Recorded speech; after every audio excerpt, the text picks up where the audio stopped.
Ti è mai capitato di svegliarti nel cuore della notte e di non riuscire a muoverti?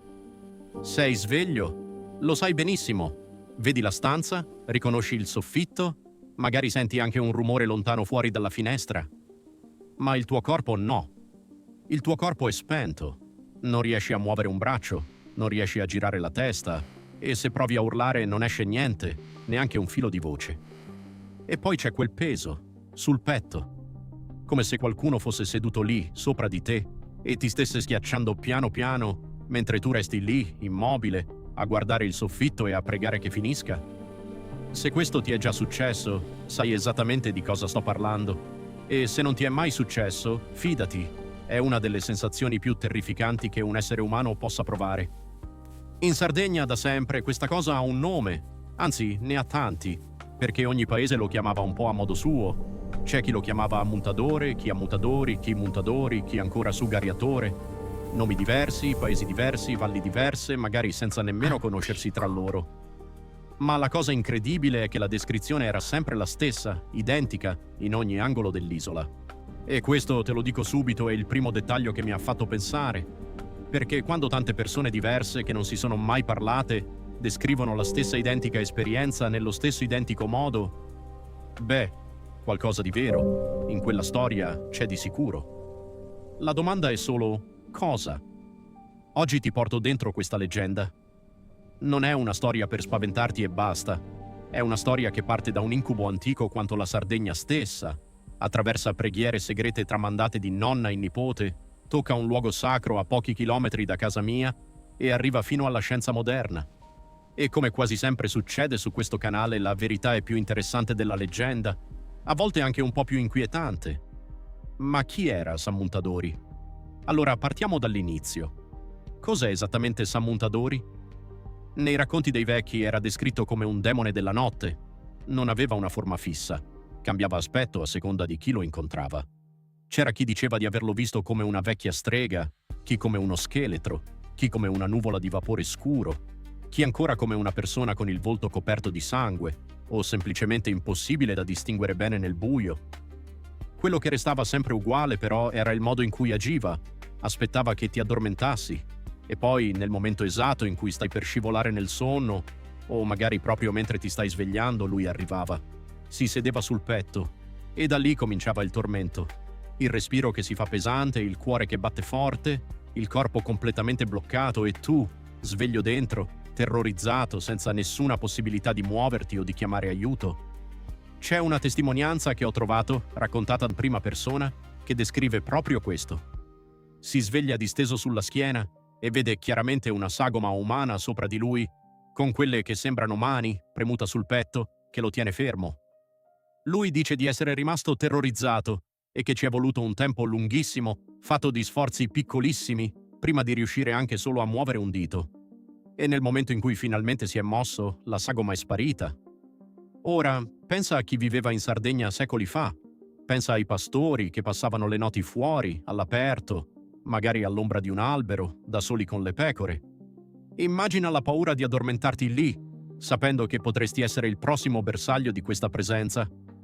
Alcune storie raccontano addirittura che il demone potesse arrivare a strangolare la sua vittima nel sonno. Capisci bene perché, per generazioni, l'idea di chiudere gli occhi la notte non fosse affatto una cosa scontata e tranquilla. E qui arriva un dettaglio che trovo davvero curioso, ed è la cosa che mi fa sorridere ogni volta che ci penso. Secondo la tradizione, Sammuntadori non arrivava a caso, arrivava per un motivo preciso, l'invidia.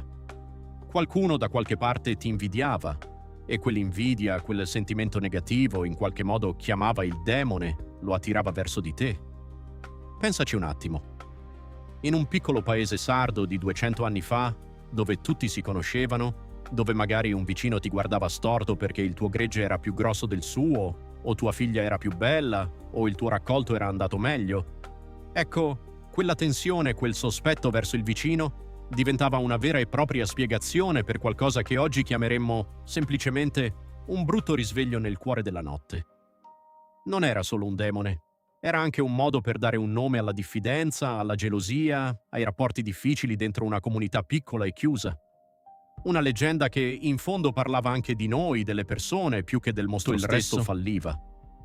C'era poi anche una protezione più semplice, pratica, che mi ha colpito molto. Alcuni anziani mettevano ai piedi del letto un vestito che avevano indossato durante il giorno. Un piccolo gesto, quasi banale, ma carico di significato. Portare un pezzo della tua vita di veglia dentro lo spazio del sonno, come per tenere un filo che ti collegasse sempre al mondo reale. Sabre Badora, la donna che sapeva le parole giuste. E chi conosceva davvero questi Brebus? Non chiunque. Esisteva una figura precisa, sempre una donna, chiamata Sabre Badora. Era lei la custode di questo sapere antico. Se sospettavi di essere stato colpito da Sammuntadori o da qualche altra presenza simile, andavi da lei. Lei recitava le formule giuste, faceva il rito e ti liberava. E, secondo la tradizione, ogni volta che guariva qualcuno perdeva un pezzettino del proprio potere che alla fine passava a una Brebadora più giovane. Così, di generazione in generazione, questo sapere non si è mai perso del tutto, è solo passato di mano in mano fino quasi ai giorni nostri. Ma se arrivava, c'era anche un modo per mandarlo via. E qui la cosa si fa ancora più affascinante. In sardo queste formule magiche si chiamano Brebus. La parola viene da verbo, cioè parola, ma non una parola qualsiasi, una parola che ha potere, che fa succedere le cose. Non sono semplici preghiere, sono qualcosa di più antico, di più diretto. Le madri insegnavano questi Brebus ai propri figli fin da piccoli, proprio per proteggerli durante la notte. Uno dei più conosciuti contro Sammuntadori parla esattamente di quell'invidia di cui ti dicevo prima. Nelle parole della formula si chiede protezione, si nomina una croce sacra, si invocano santi come San Lorenzo e si augura male a chi con la sua invidia ha richiamato il demone. La cosa interessante è che dentro queste formule ci sono anche delle frasi che oggi nessuno capisce più davvero. Uno storico che ha studiato a fondo questi riti, Antonangelo Liori, racconta che certe espressioni dentro i Brebus sembrano non avere alcun senso logico, come se fossero pezzi di un linguaggio ancora più antico, di cui col tempo si è perso il significato, ma non la funzione. Le persone continuavano a recitarle, generazione dopo generazione, anche senza sapere bene cosa significassero certe parole, perché funzionavano. O almeno ci credevano fermamente. E poi c'erano anche preghiere più leggere, diciamo così, mescolate tra elementi cristiani e tracce più antiche, pagane. Si parlava di 4 angeli messi ai 4 angoli del letto, della Madonna accanto a te durante la notte, della protezione divina contro ogni paura. Quando queste preghiere non bastavano, si tornava al Brebù vero e proprio, considerato la forma più potente. E adesso arriva il dettaglio che personalmente mi ha colpito più di tutti, perché se andiamo ancora più indietro nel tempo, prima dei Brebus, prima del cristianesimo, prima ancora dei Romani, scopriamo qualcosa di sorprendente sulla Sardegna nuragica. Gli studiosi pensano che migliaia di anni fa, nei nuraghi e nei pozzi sacri, si praticasse un rito chiamato incubazione. Funzionava così. Una persona andava in un luogo sacro, si addormentava lì, in attesa di un sogno. Un sogno che potesse guarirla o che le rivelasse qualcosa di importante. Per arrivare a questo sonno speciale venivano usate erbe e sostanze che aiutavano ad addormentarsi più in profondità e una sacerdotessa interpretava poi quello che il sognatore aveva visto. Alcuni studiosi dicono addirittura che questo sonno rituale potesse durare 5 giorni e 5 notti. 5 giorni dentro un sonno talmente profondo da perdere completamente la cognizione del tempo. Una specie di morte temporanea, seguita da un risveglio che era, in tutto e per tutto, una rinascita. E uno dei luoghi dove si pensa che questo rito venisse praticato è il Pozzo Sacro di Santa Cristina, in provincia di Oristano. A proposito, ti consiglio di guardare il video in cui parlo più approfonditamente del Pozzo di Santa Cristina. Lo puoi vedere cliccando nella scheda video in alto a destra. Ora, fammi essere onesto con te. Questo è solo un collegamento che faccio io, una mia idea, non è una cosa che la storia ha mai dimostrato. Ma pensaci un attimo insieme a me. Se nella Sardegna nuragica il sonno, fatto nel posto giusto, con il rito giusto, protetto da una sacerdotessa, poteva portarti guarigione e rivelazioni, cosa succedeva invece a chi si addormentava nel posto sbagliato? Senza protezione, senza rito, da solo, magari sotto un albero in mezzo al niente? Forse Sammuntadori non è altro che il rovescio di quella stessa porta. La stessa soglia tra sonno e veglia, tra questo mondo e qualcos'altro, che migliaia di anni fa si attraversava con cura, con un rito, con qualcuno che ti guidava, e che invece senza protezione si può aprire anche nel modo sbagliato, è solo un'ipotesi, lo ripeto. Ma è il tipo di collegamento che, una volta che lo vedi, non riesci più a non vederlo. Ci dice che secoli prima che esistesse una spiegazione scientifica, i sardi avevano già capito qualcosa di vero su quel momento strano tra il sonno e la veglia. Non avevano le parole giuste, non avevano la medicina per spiegarlo, ma avevano osservato il fenomeno con una precisione incredibile e gli avevano dato un nome, una causa, persino delle parole per difendersi. La leggenda, in fondo, non si era inventata niente.